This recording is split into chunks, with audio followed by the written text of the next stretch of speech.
¿Qué tal, amigos? Bienvenidos sean todos a tu programa Iglesia y Sociedad.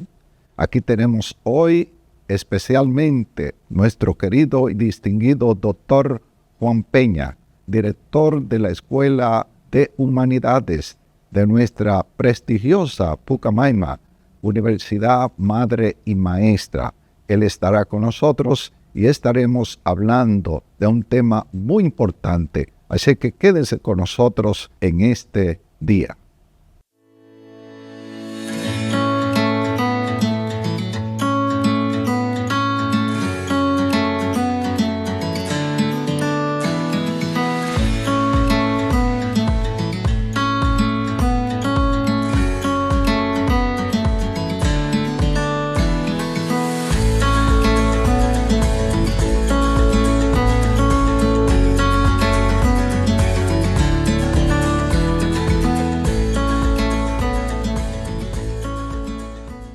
Amado Dios, invocamos tu presencia amorosa y poderosa, como siempre, pidiendo tu ayuda, tu auxilio oportuno, que venga sobre nosotros tu bondad, tu protección y amparo.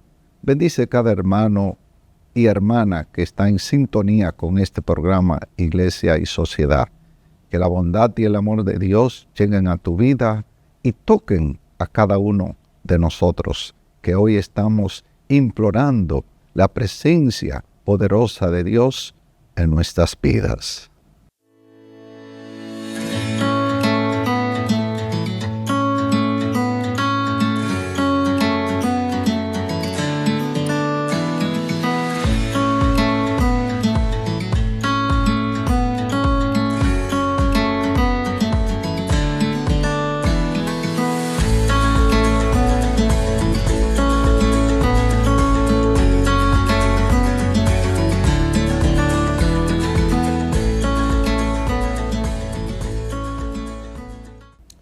Queridos hermanos, y aquí en tu programa Iglesia y Sociedad, con el invitado doctor Juan Peña, director de la Escuela de Humanidades de la Universidad Madre y Maestra de Santiago y también Santo Domingo. Le damos todos la bienvenida a nuestro querido amigo Juan Peña. Bienvenido, Juan. Muchas gracias, reverendo. Para mí, muy contento, ¿no? de poder estar aquí compartiendo con usted principalmente, pero también con toda la audiencia que sigue este programa.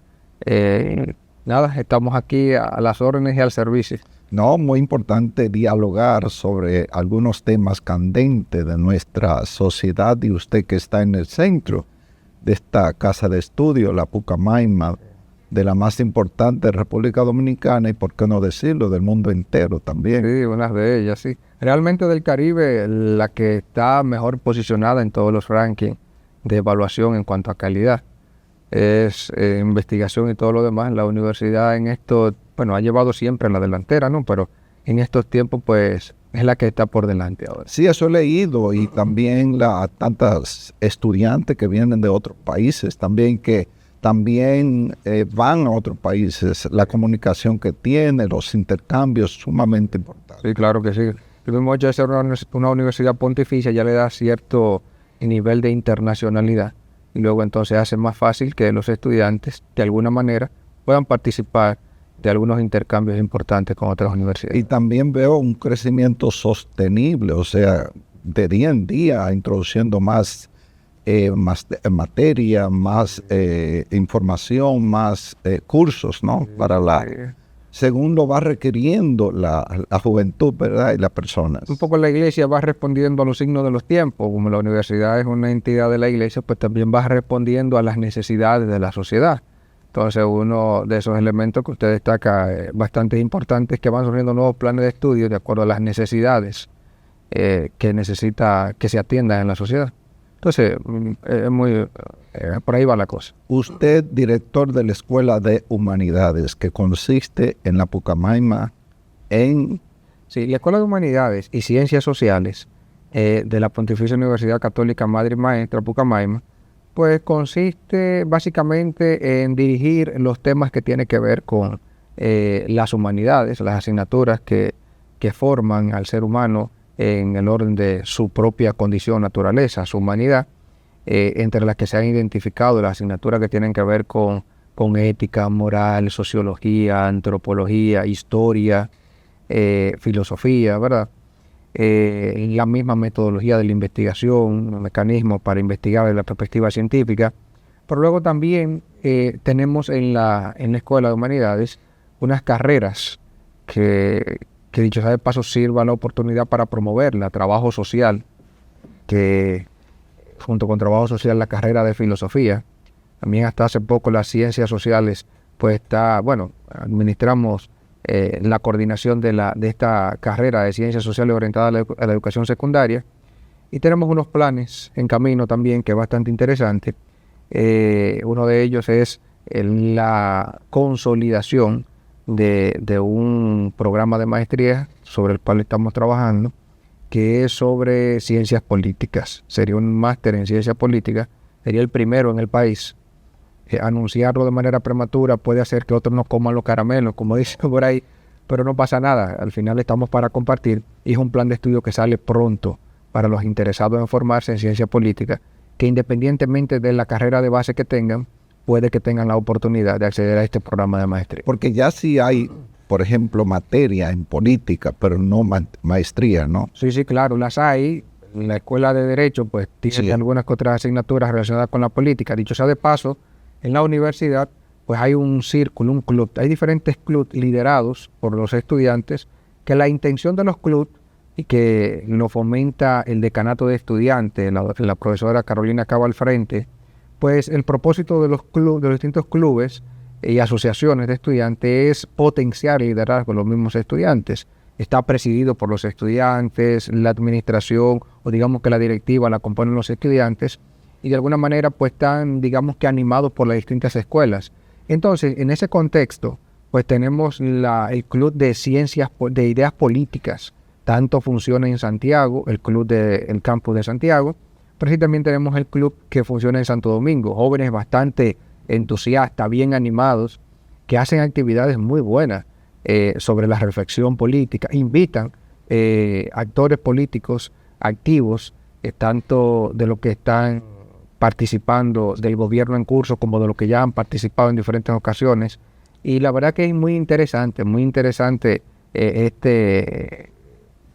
digamos que esta base que sirve para animar las intenciones que tiene la universidad de componer una vez por todas por un plan de estudio formal para ayudar y colaborar con la formación en el área de las políticas. ¿Hay demanda en estos cursos, por ejemplo, ética, filosofía, política? ¿Cómo usted ve los jóvenes interesados en estos cursos? ¿Sí? Realmente sí las hay, porque es una asignatura transversal. La ética, por ejemplo, que se relaciona bastante bien con el tema de la política, ¿no?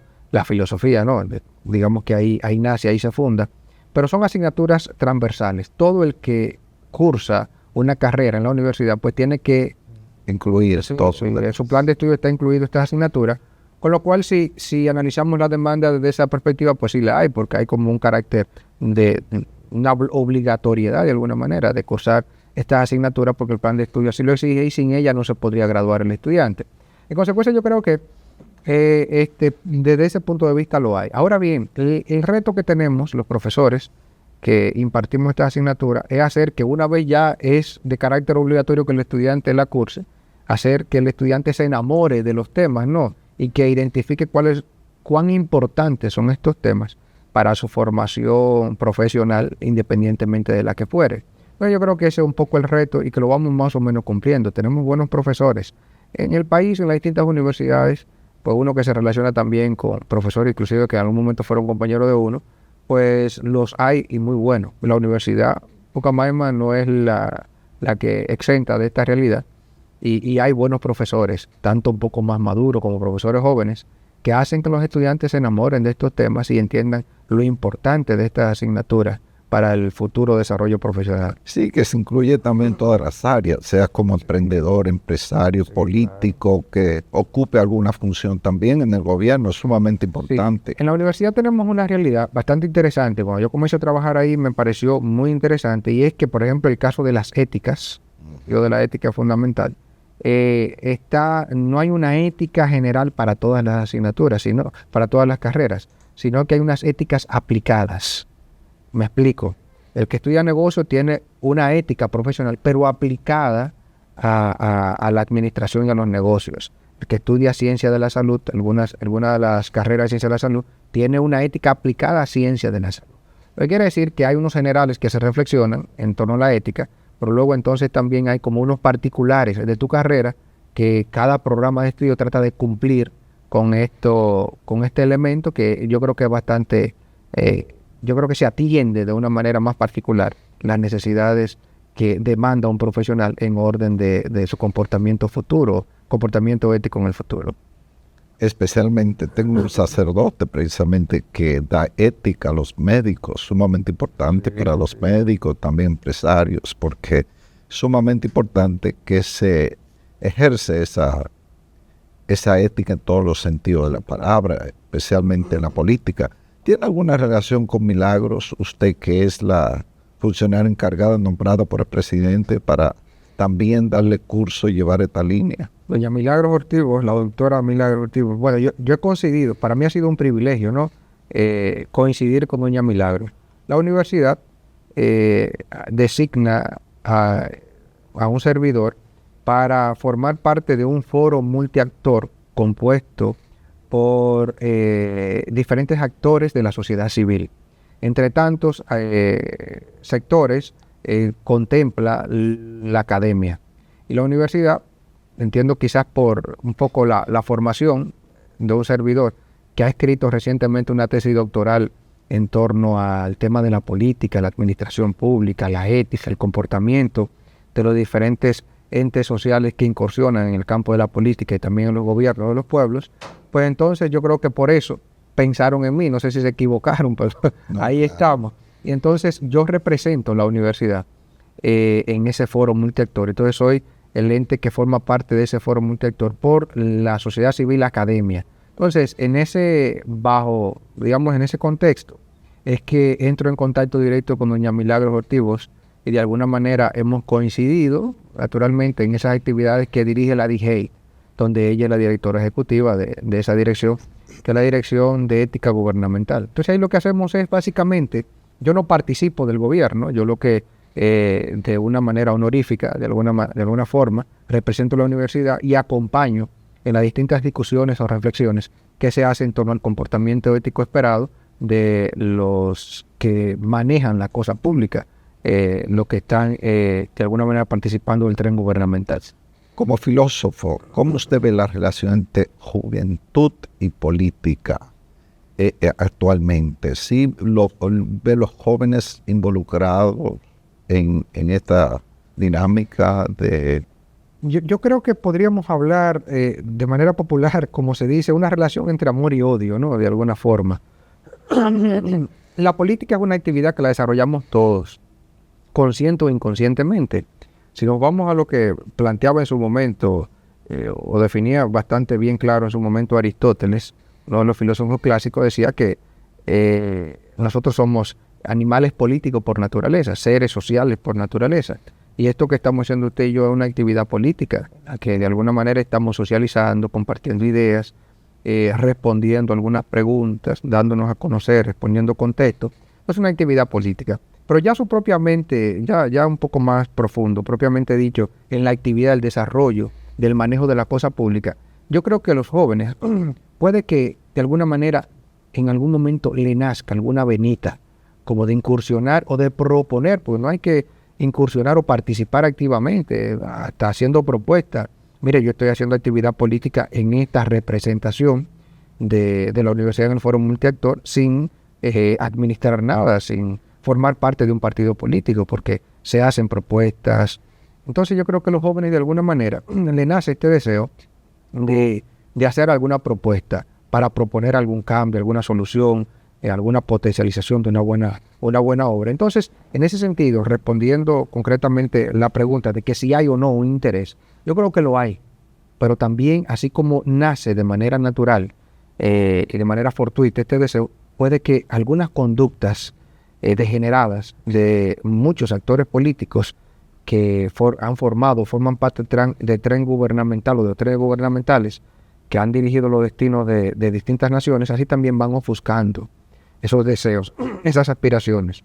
Y yo creo que es un poco eso. Por eso el tema del amor y el odio. Por naturaleza me nace y quiero y me gustaría hasta proponer. Pero igual también cuando veo lo tan convulso que es el escenario, pues a lo mejor la sociedad ahora, los jóvenes de ahora, estamos como medio distanciándonos un poco del peligro. Mientras más sedentaria puede ser nuestra vida, teniendo resultados de un activo nómada, pues todavía mejor, podría resultar mejor. Entonces, en ese sentido, yo creo que los jóvenes quisieran y a lo mejor no participan justamente porque se encuentran con el peligro de caer en un ambiente que los maltrate, que los manche y que luego entonces le complique la vida. Esto ha permitido que sean críticos y que estén un poquito desencantados de lo que es participar activamente en la política.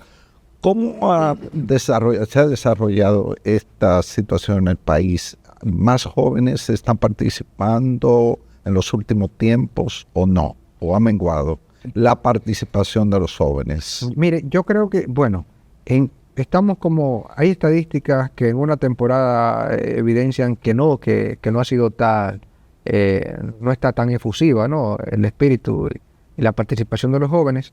Pero luego también hay otros momentos en los que se mira que hay un buen grupo interesado en participar. Pero yo creo que aquí tenemos que analizar un elemento muy importante. Porque el objetivo quizás no es tanto analizar qué tanto participan y qué tanto no, sino que los que participen con recursos necesarios y adecuados para que su participación sea asertiva. Entonces aquí viene el punto y me hace pensar eso que usted dice, la pregunta suya, en esto, porque en algún momento usted habló de la parte de la criticidad. Y aquí es muy importante caer en cuenta de que es posible que muchos quieran participar, porque lo vean bonito, inclusive lo vean hasta como una posibilidad de escalar socialmente, ¿no? Naturalmente. Y quizás tengan deseos no degenerados, sino buenos deseos para producir los cambios, los aportes y demás. Pero luego entonces, para participar y que esa participación sea efectiva, hay que hacer buenos críticos. Y no basta con entender que algo está mal y decir está mal y ya está, y despotricarlo, sino hay que hacer una crítica constructiva. Y yo creo que en el contexto general que vive el mundo, hace falta jóvenes que tengan, República Dominicana no queda afuera, participa activamente del discurrir del mundo. Yo creo que en este sentido hace falta jóvenes que tengan la capacidad de hacer críticas asertivas y constructivas. Y para ello es necesario, pues, entender, digamos que la necesidad, ¿no? Valga la redundancia, de la profundidad de los juicios. Yo no puedo hacer una crítica asertiva y constructiva si no tengo unos juicios profundos. ¿Y cómo se forman esos juicios profundos? A través de la escolaridad o de la autoformación, digamos, siendo autodidacta, o lo que sea, formarse, ¿no?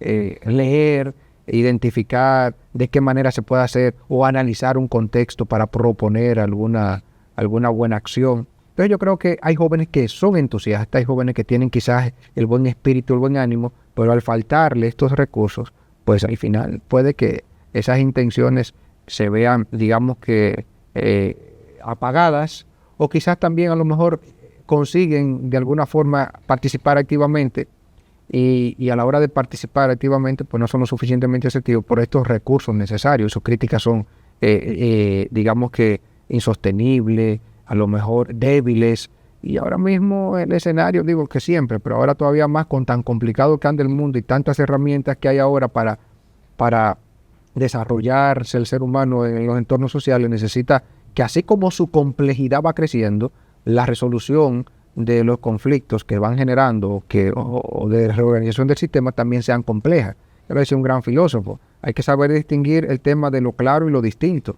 Entonces, lo distinto quizás y con las ideas complejas, quizás necesite en alguno que otro momento la exposición de ideas complejas, pero para llegar a la idea compleja necesitamos la profundidad de los juicios para hacer críticas buenas y constructivas. Inclusive la Iglesia, el Papa Francisco decía que los jóvenes se preparen adecuadamente, como usted decía, en todas las áreas para poder ejercer en la política, porque la política también se puede ver como un servicio a la sociedad y no verlo solamente como un trabajo, como o sea, algo que yo voy, trabajo y de ahí pues busco el sustento de mi familia, lo que necesito para vivir. Porque hay personas ahí como, voy a mencionar uno, por ejemplo, al Bishop, una persona que suele ser una persona muy, o sea, muy bien, que funciona adecuadamente en la función que le ha tocado dirigir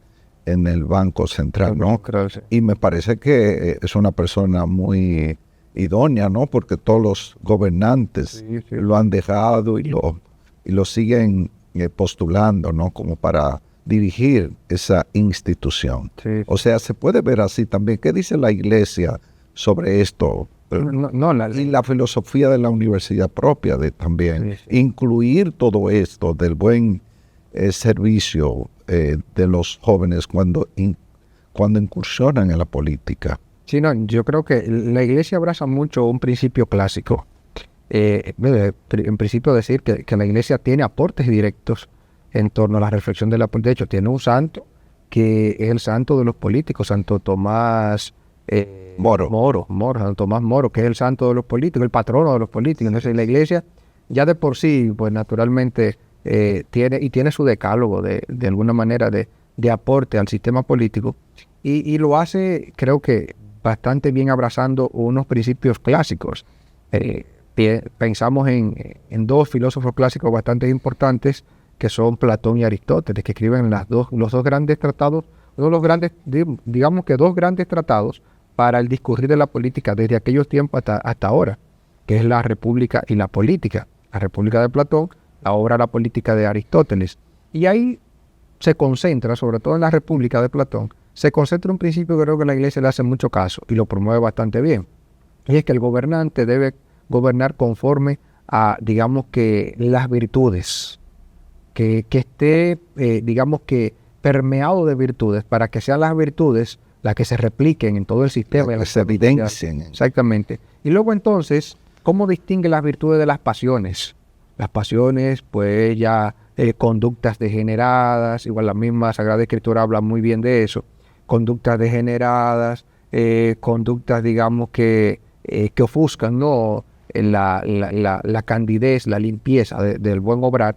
Y entonces en ese sentido la Iglesia promueve mucho eso, que los políticos, lo que ejercen la administración de las cosas públicas, pues estén distinguidos por las virtudes, que sean virtuosos, para que sea esa misma virtud que se ponga de manifiesto en su administración y en consecuencia que eso permee el sistema y que permeando el sistema a todo lo que le lleguen las buenas acciones, pues también sepan valorar digamos que la bonomía de las virtudes y que luego también ellos mismos pues pueda servir eso de ejemplo para que todo el que no participa en la cosa pública, pero que recibe o de alguna forma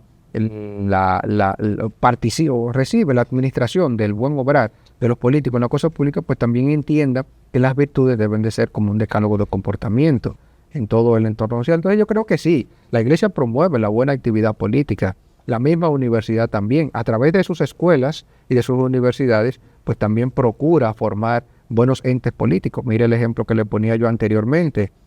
Nosotros estamos trabajando arduamente en la producción del primer máster en ciencias políticas que tiene la República Dominicana, para ofrecérselo a todo el que quiera de alguna forma. No tiene que ser aquel que solamente quisiera formar parte de la administración de la cosa pública en los gobiernos, sino también aquel que quiera conocer un poco, inclusive hasta para fiscalizar el comportamiento de los que trabajan o de los que administran la cosa pública, digamos que por orden de toda la población, que es quienes le dan pues, el voto de confianza para representación o para que de alguna manera colabore en ese servicio. No deja de ser un servicio. Me gustó esto de la virtud y que también son los vicios, que es lo contrario a la virtud, y es sumamente importante, y esto también se basa en la educación que recibimos desde la casa y con el tiempo después en la universidad. Cuando regresemos vamos a hablar un poquito de esto,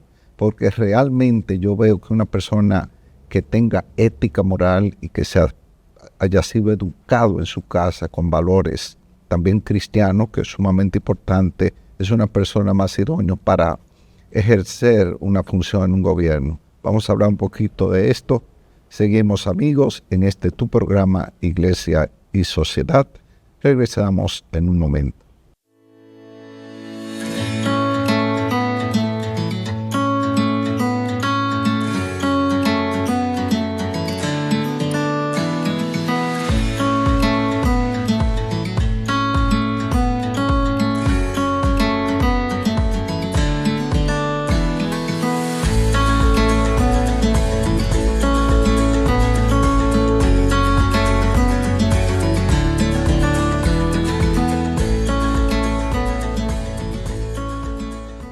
Amigos, hermanos, seguimos en tu programa Iglesia y Sociedad, aquí con el doctor Juan Peña, filósofo y también director de la Escuela de Humanidades de la Universidad Madre y Maestra de la Pucamaima.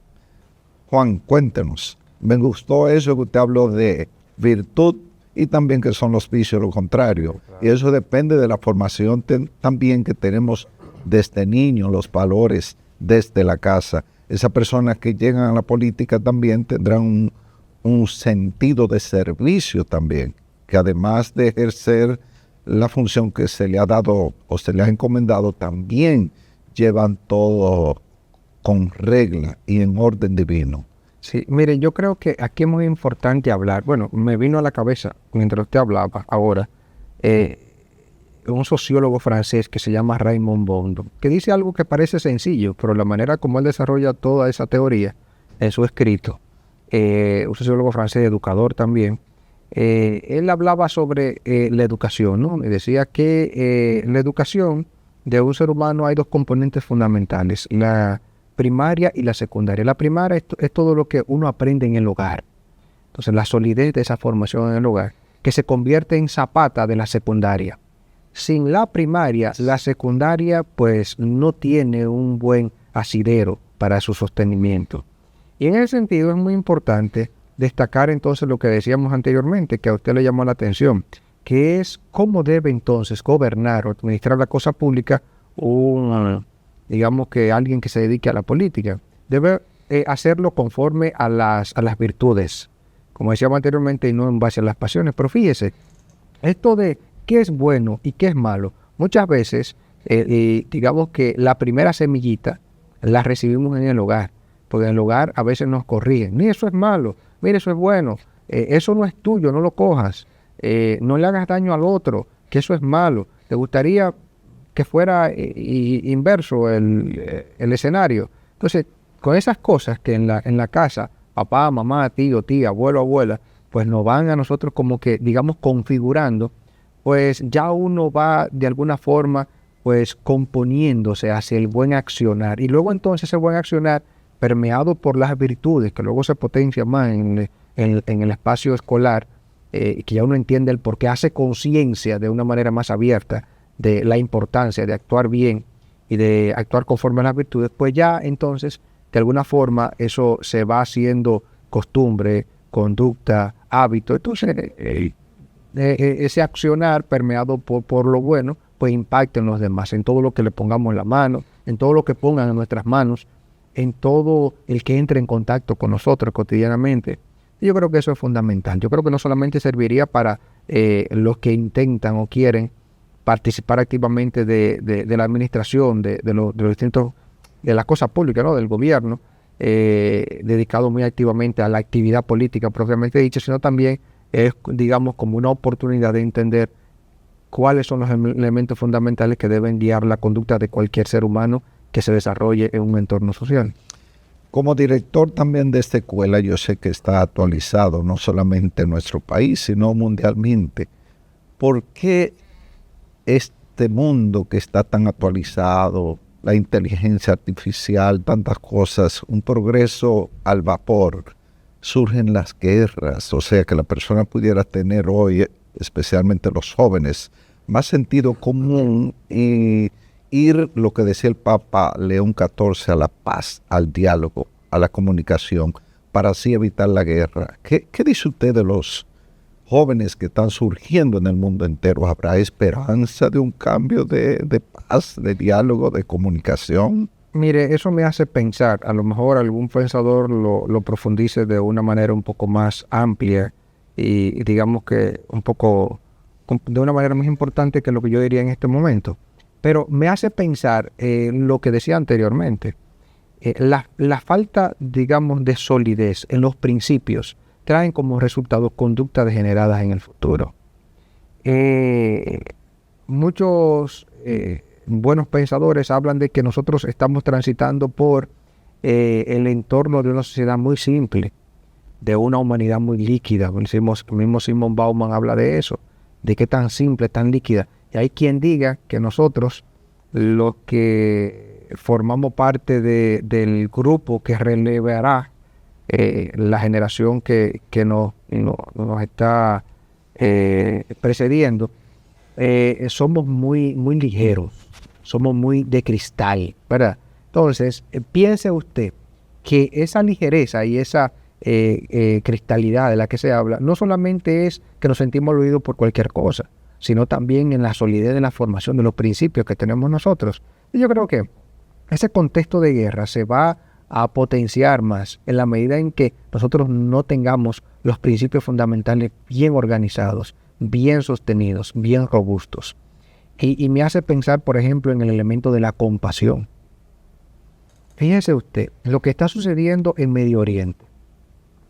Y que nosotros desde aquí, porque eso está bastante lejos, no desarrollemos un sentido de compasión por el sufrimiento de aquellos que se están atacando y contraatacando. Niños que mueren. Niños que mueren, edificios que derriban y quedan sepultados. Y nosotros lo vemos como una realidad muy ajena y muy lejos de nosotros. Entonces, si nosotros desde aquí no desarrollamos solidaridad y con ello la compasión, entonces eso puede decir mucho de lo que se puede ver como una gran catástrofe, pero puede ser, digamos que, uno de los tantos ápices de tantas catástrofes que puedan ocurrir, producto de nosotros mirar como una realidad bastante extraña y ajena a nosotros ese acontecimiento que tanto dolor y sufrimiento causa, ¿no? Más a los que lo están padeciendo directamente. Deberíamos nosotros padecerlo constantemente. Y fíjese, aquí yo quiero destacar un poco el papel que juega la iglesia. La iglesia. Miremos a la iglesia en este momento, detengámonos a mirar la iglesia como una institución que colabora con, digamos que, con abogar por entornos sociales saludables, organizados, donde impere el respeto, donde todas las voces tengan valor, donde cada vida, independientemente de su manifestación o particularidad o característica, digamos que singular, pues sea tomada en cuenta. La iglesia colabora mucho con eso. De hecho, nos invita a pedir por el que no conocemos, ¿verdad? A tener en cuenta en nuestro diario cotidiano a quien posiblemente no nos vamos a encontrar con ellos o con ese nunca en la vida. Entonces, desarrolla en cierta medida como que la solidez de principio, como la compasión, la solidaridad. Entonces, pero vamos a salirnos de la iglesia y vamos a caer en las virtudes, ¿no? El decálogo de las virtudes. Pensemos en las cardinales. Una persona que tenga el decálogo de las virtudes cardinales bien organizada y bien sostenida y bien robusta, la verdad que se le va a hacer fácil hacerle daño a otro. Entonces ahí vamos un poco a lo que propone la ética propiamente dicho. Entonces caigamos en la formación de la conciencia para el desarrollo de una voluntad firme. ¿No es verdad que si yo tengo bien arraigado el principio del no hacer daño, el primum non usere, lo dice Hipócrates para los médicos, pero luego también para todos, el principio de no hacer daño, si yo lo tengo bien arraigado, estoy bien convencido y hago conciencia de eso, yo voy a tener una voluntad débil frente al ejercicio de alguna conducta que me lleve o que me invite a hacerle daño a otra persona. No, bajo ninguna circunstancia. Yo lo tengo bien, si estoy bien configurado en ese orden, yo voy a tener una voluntad firme y a la hora de yo ejercer digamos que mi comportamiento frente a otro, voy a procurar por encima de todas las cosas el bienestar del otro. Claro, esto sin llegar a comprometer mi bienestar, porque luego entonces se funde en mí la comprensión del mismo. Pues yo creo que en ese sentido, lo que usted decía anteriormente, o por donde orientaba la pregunta, la verdad que sí, el asunto está un poco... Yo particularmente no quiero ser, digamos que, un maestro de la desgracia, ¿no? O un profeta de la desgracia. Pero sí yo creo que debemos arreciar un poco más eso. Desde las escuelas, desde las universidades. Tenemos que trabajar. En la familia, desde el trabajo que se hace en la iglesia también. Hay que formar la conciencia. Sí. Hacer que la conciencia, pues, se forme sobre la línea de la robustez de los principios, para que luego entonces a la hora de comportar, porque mire, si aquí entra alguien a este estudio, digamos, Dios no lo quiera, yo no quisiera pasar por eso, mucho menos junto a usted, una persona bastante virtuosa, entra alguien a atracarnos. Nosotros que no estamos esperando ese escenario, posiblemente no sabemos cómo comportarnos, porque a lo mejor nosotros hemos configurado nuestra mente para que aquí suceda lo que está sucediendo ahora, que participemos de un programa, de un conversatorio que hablemos sobre estos temas. Lo más lejos que vamos a tener que va a entrar alguien a asaltarnos. Como no sabemos, ahora sí, ahora no lo podemos pensar, ¿no? Pero como no sabemos que eso va a ocurrir, probable que no sepamos cómo va a ser nuestra conducta, cómo vamos a reaccionar frente a ese escenario. Entonces, ¿qué va a determinar el comportamiento? Como estemos configurados, porque ahí entra en juego lo que dicen los psicólogos. Lo que anda en nuestro inconsciente colectivo es lo que va inmediatamente a aflorar para que nosotros... Es decir, en nuestro inconsciente colectivo están, digamos que, pensamientos orientados hacia la bondad. Nuestro comportamiento va a ser bondadoso. Nuestra voluntad va a ser firme al momento de tener que actuar de manera espontánea frente a una condición. Claro, la esencia. Por ejemplo, Dios es amor. Sí. Uno puede dejar de amarte. Exacto. Y una persona que esté configurado también de esa manera, la conciencia formada, la voluntad, el entendimiento, también todo lo que se evidencia pues va a ser adecuado para los demás. Y ahí también se manifiesta también algo muy importante también para mí, que causa mucho dolor, la injusticia. Sí. O sea, si todo el mundo fuera justo también, que es uno de los, precisamente de los temas candentes de la historia a través de los tiempos, la justicia, porque la justicia también trae paz. Sin paz no hay justicia, y sin justicia, bueno, sin justicia no hay paz. Exacto. No hay paz verdadera en la persona.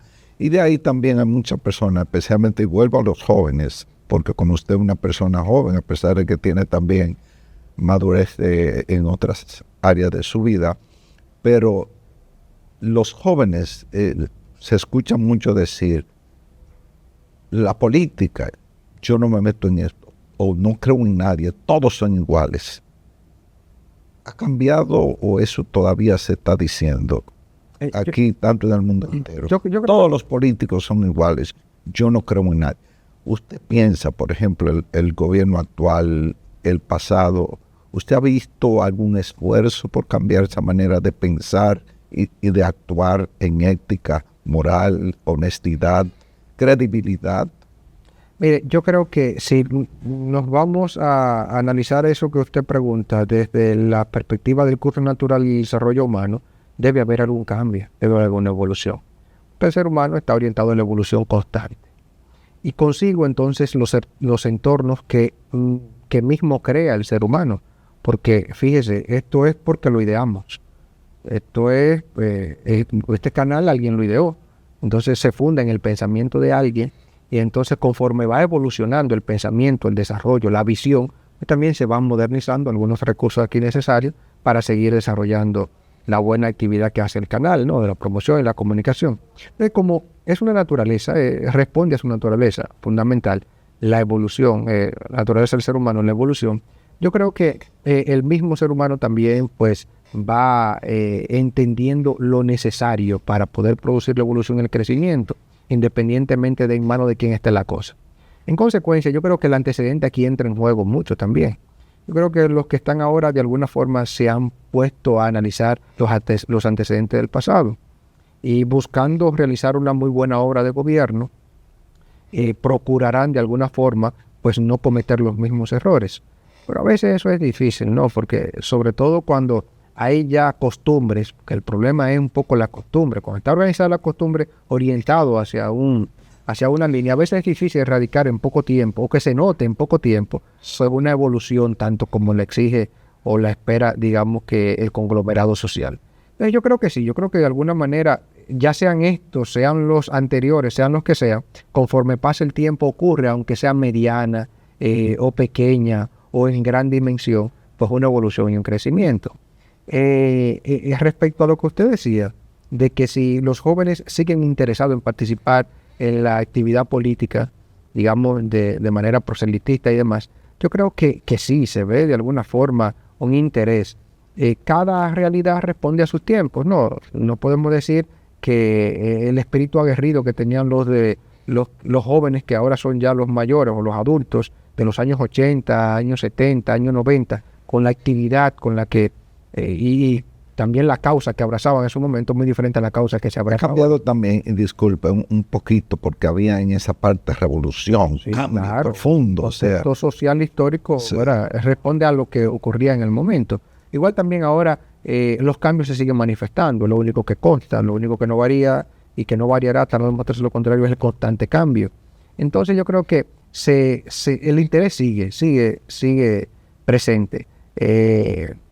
Quizás un poco, como decía anteriormente en el principio en las primeras preguntas, hay que ver qué mueve el interés, cuál es la fuerza motora que mueve ese interés, si es la solventación de un interés particular o naturalmente, como así lo invita la política, un servicio a todos los demás, a administrar las cosas públicas, que es de todo, o sea, no adueñarme de las cosas públicas.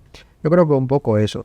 Recuerdo que en estos días escuchaba a alguien decir, un joven que participa en política, que hace falta que los jóvenes pues abracen ese deseo de formar parte digamos, de participar activamente de la política, de alguna manera, que entren a la actividad proselitista para hacer buena actividad política, pero abrazando causas, y no causas generales de interés para todos, no causas particulares, porque a veces siempre los ha habido.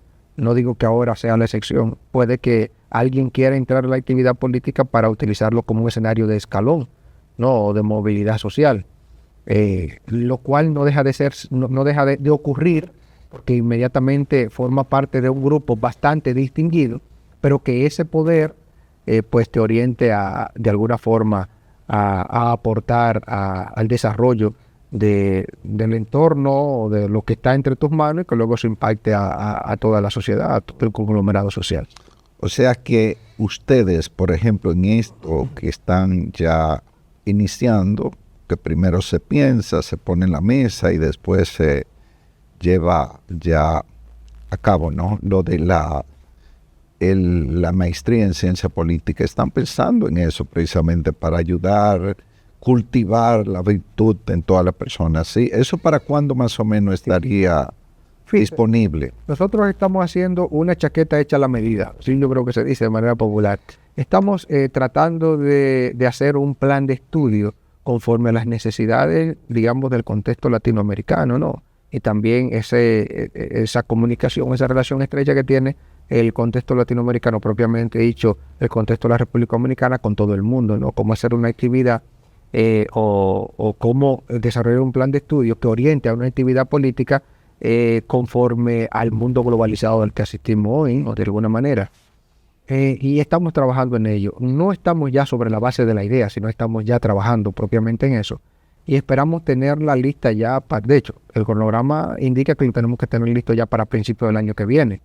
Y es un máster, digamos que ofrecido o abierto para cualquier profesional que quiera hacer un máster en ciencias políticas, donde tendrá la oportunidad de primero conocer los orígenes, historia de la política de alguna manera, o potenciar el conocimiento que se tiene de la misma, las necesidades contemporáneas que hay, pero igual también las que han habido en las distintas etapas del desarrollo de la historia de la humanidad, y cuáles son las que hoy exige el mundo contemporáneo, globalizado, de cara a la resolución y de alguna manera atención de ciertos conflictos que enfrentamos en la contemporaneidad.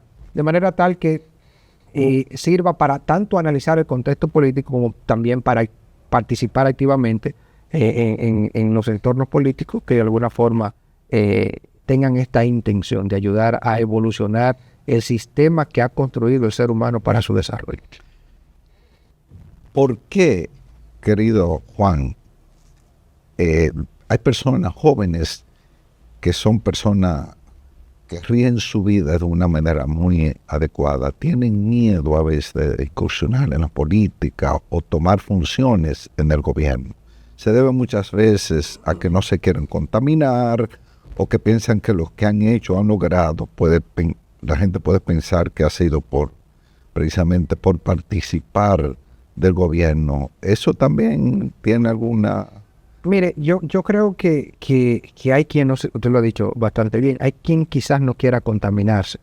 Yo recuerdo haber escrito algo donde decía que el tema digamos que la corrupción, por ejemplo, es un asunto un poco. Cuando uno entra, a veces hay quienes entran con intenciones de combatir la corrupción. Sí. Jóvenes, ¿verdad? Bien entusiastas, bien animados, bien animosos, pero se encuentran con quienes ya han transitado bastante tiempo y que son bastante maduros en el ejercicio de la política, que terminan diciéndole por ahí, si tú sigues por ahí, tú no vas a llegar muy lejos. Esto es necesario, el sistema está estructurado para tal o cual cosa.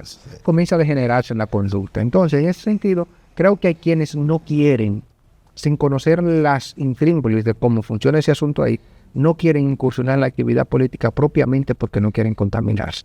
Pero hay quien también ha perdido la fe. Esto es bastante importante y es un gran peligro perder la fe.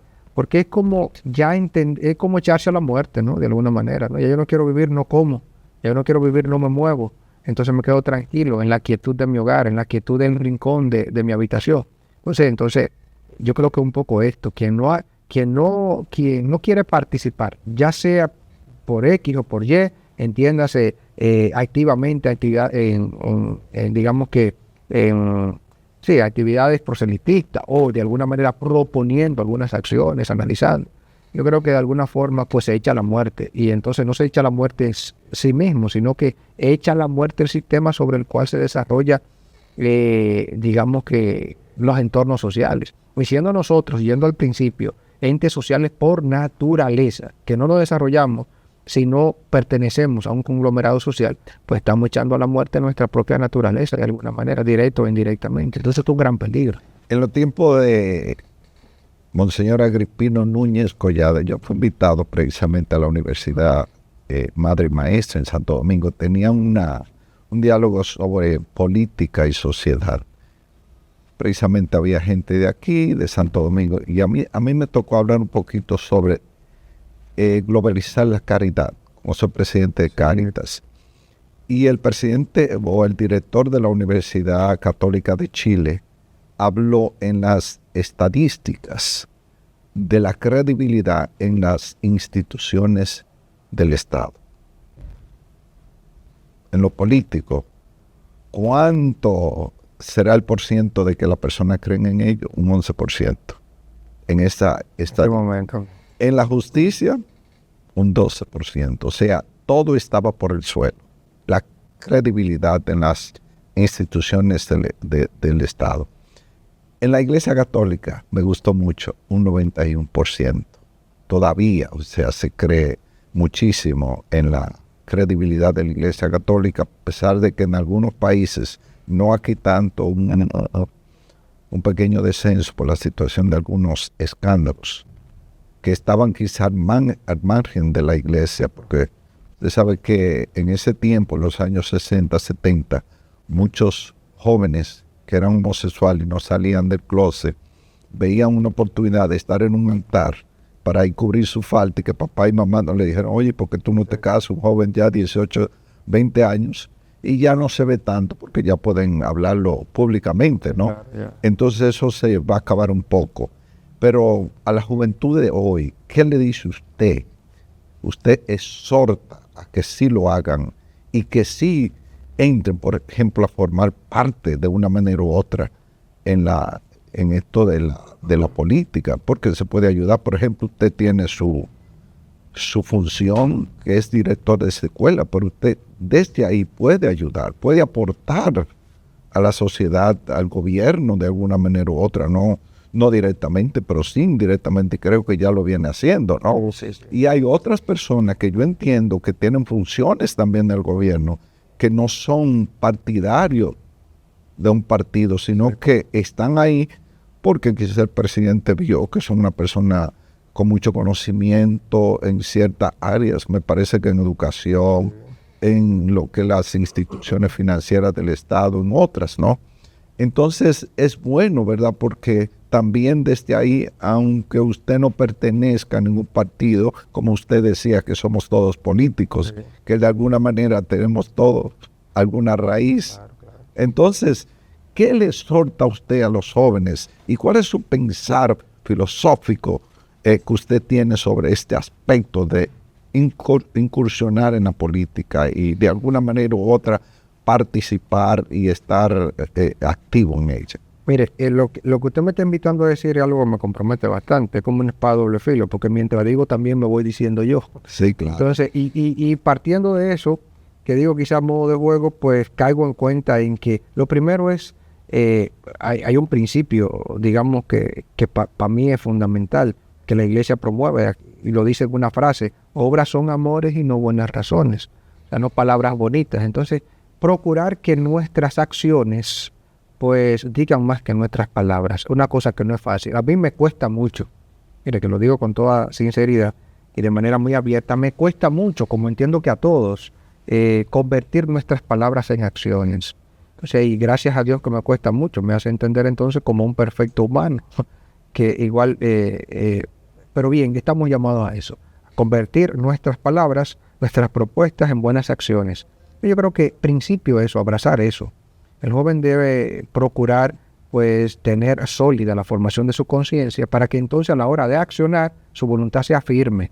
Entonces se corresponda a lo que exige digamos que la bondad en nuestro entorno social. Luego entonces yo exhorto algo que es bastante interesante, que dicho sea de paso lo pongo por escrito en esto que escribí, ¿no? en la tesis doctoral que escribí, que dicho sea de paso, termina siendo la tesis doctoral un aporte bien activo y digamos que bien, digamos, un buen aporte a la actividad política sin tener que pertenecer a un partido político.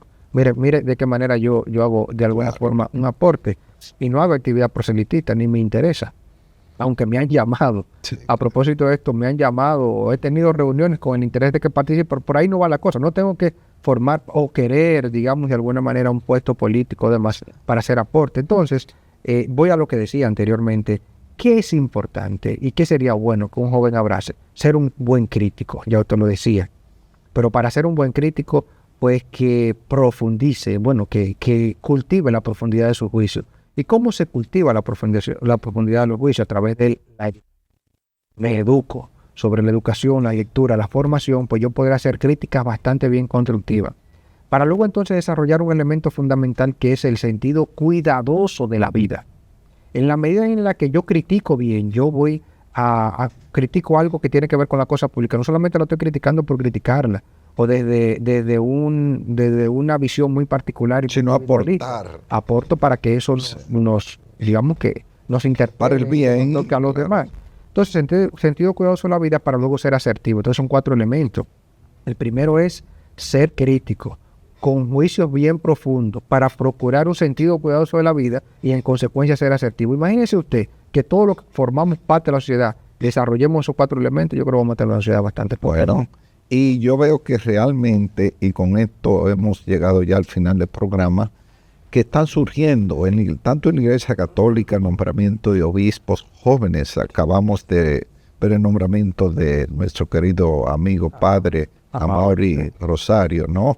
Y también del mundo entero, y también muchos funcionarios, y también presidentes jóvenes en el mundo entero. O sea, que lo que usted no está exhortando, especialmente a los jóvenes, es estar preparado, formarse desde la niñez para si nos toca dar un servicio que se requiere un día que puede venir. Pero tanto, por ejemplo, usted, qué bueno que usted esté ahí, desde ahí también pueda aportar de una manera indirectamente, sin proselitismo, a la sociedad. ¿Sabe que yo quisiera decir algo súper breve? Sí. Cuando yo estudiaba en España y hacía esta tesis doctoral orientada a la política, análisis de la política propiamente de la República Dominicana, lo más lejos que tenía era que iba a tener la oportunidad de participar activamente. No, yo me preparé para la academia y de verdad que no estaba dentro de mis propósitos. Y mire de qué manera estoy yo colaborando directamente en el desarrollo de ideas y propuestas para la claridad o digamos que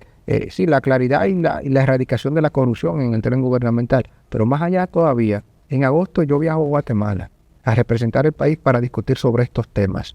Y mire que yo no pertenezco a ningún partido y mire de qué forma estoy colaborando bastante activamente en esto del desarrollo de la buena administración de la cosa pública desde la profundización de realidades, ¿no?, que tenemos nosotros de alguna manera, y de aportes para que esa realidad se vaya puliendo y se vaya purificando cada vez más. Yo eso no lo pensé nunca. No, interesante. Yo dije indirectamente en la manera de proselitismo, o sea que no pertenece directamente, pero sí está ayudando de una manera u otra. Pero eso lo digo por aquello que usted decía, de estar preparados para si le piden algún servicio. Claro. Por ejemplo, y ya sí llegamos al final, pero quiero decir que la persona encargada de ética gubernamental, diríamos que la doctora Milagros, qué bueno, porque usted es una persona actualizada, o sea, con ideas nuevas que puede ayudar bastante a esta persona a hacer lo que quizás ellos deben de hacer y cómo lo deben de hacer, y que esto siga avanzando en este orden, ¿no?, que queremos todos para vivir en paz y ejercer el derecho y la justicia también.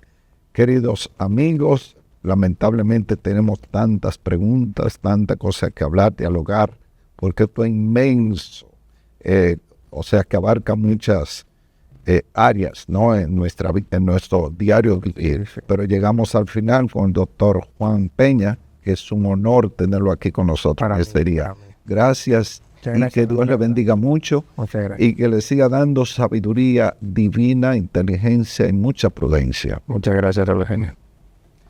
Queridos hermanos, hasta otra entrega de tu programa Iglesia y Sociedad. Gracias por estar con nosotros.